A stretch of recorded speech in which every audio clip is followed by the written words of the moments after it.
Greetings survivors and friends, SHADOWFRAX here with all the biggest news in Rust development this week, and the main story is that the Artist Pack DLC has been added to the staging branch. Full details on how to join that will be in the description, and it does look like it'll be a bit of a beefy one by all accounts. So let's see what will be included, and first there are an absolute shed load of frames for artists and photographers to express themselves with all the usual fine art you find in Rust, and there are 4 basic types. The first is a set of light up frames which all have inputs and pass-throughs, although not all the bulbs are working. They come in XXL, XL, standing, large, medium and small flavours, although this is all still subject to change, and I think 1 or maybe 2 of these sizes might get culled before the pack releases, just to make sure you don't have too much fun, which, as we all know, could lead to an art attack. The smaller varieties seem to be compatible with photos as well. Then we have the ornate frames, which, as well as having sexy gold ornate frames, also have frame labels where you can add titles to your artistic endeavours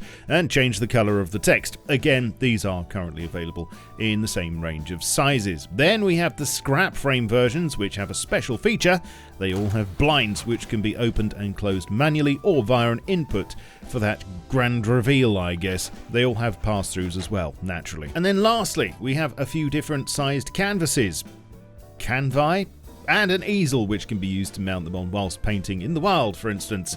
And I'm sure you could create some amazing abstract works of art when someone blows your brains out onto one because you were standing still at the time. Incidentally, the easel works with all the other paintable frames, including standard ones, although XXL and XL stuff can't be placed on them because that would be stupid. But wait, there's more. This pack will also feature a paintable glass window, which is pretty self-explanatory, and there are probably a few interesting things you can do with these.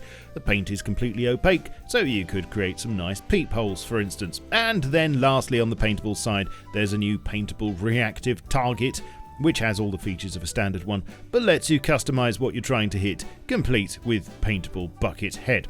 Now, probably the most thrilling new items to arrive in this pack will be a paintball gun and overalls. Here are the protection stats for the overalls at the moment. They can't be worn over clothing, but they can be worn with boots, gloves, backpacks, and it seems headgear is all compatible with a hood down model for wearing with helmets, etc. Now, to go with the overalls is of course a paintball gun, which will have its own ammo and, as you'd expect, allows for remote art attacks on surfaces and other players, although it doesn't seem to be fully set up as of testing today. It holds 30 ammo and currently will damage deployables, structures and other players, and I know that you can't spell paintball without pain, but I imagine it will be non-lethal when finished. You can choose the colour of paint by holding R, with orange, green, yellow, blue and purple, and the coolest thing is that not only will the paintballs and splats change colour, but also your overalls magically change to suit, obviously for the creation of different teams. I just hope that one day they make a Laser Quest version. All said, this looks like a very meaty DLC, even if we don't get all the frames in the end, and it should be launching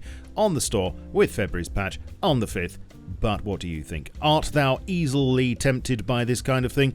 Do you feel drawn to it, or is it all a bit sketchy? Let me know down below, please. Meanwhile, over on the high seas, the Naval update's getting a lot of polish still. Boat scientist AI is being tweaked with increased max attack distance, and rib scientists now use LR300s instead of MP5s.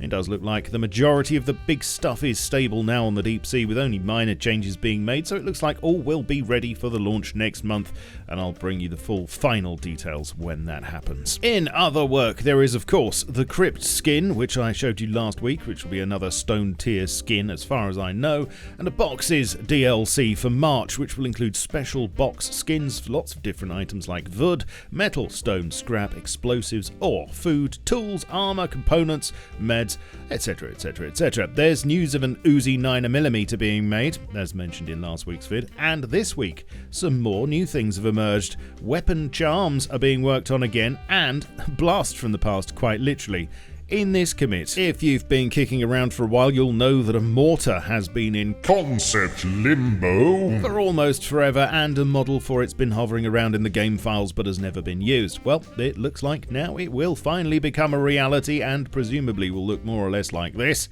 Hopefully we'll be able to fire all sorts of stuff out of it, not just dedicated ammo, pies, rocks, skulls of our enemies, pumpkins, chickens, etc, etc. There are new Twitch drops coming, as was just announced on the community update blog thing. Homebrew 4, running from February 5th to 15th, and including 10 exclusive and 4 general drops. And lastly, as you know, Facepunch bring out some stuff for the Lunar New Year every year, including a mask based on whatever year it happens to be.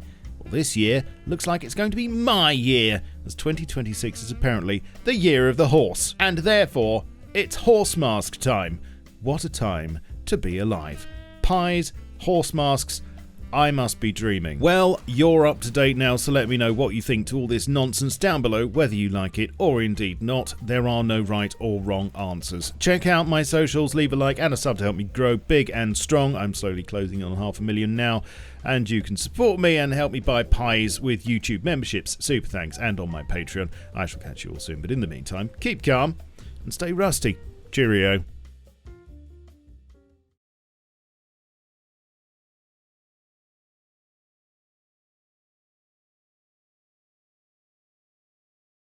Peepholes, for instance.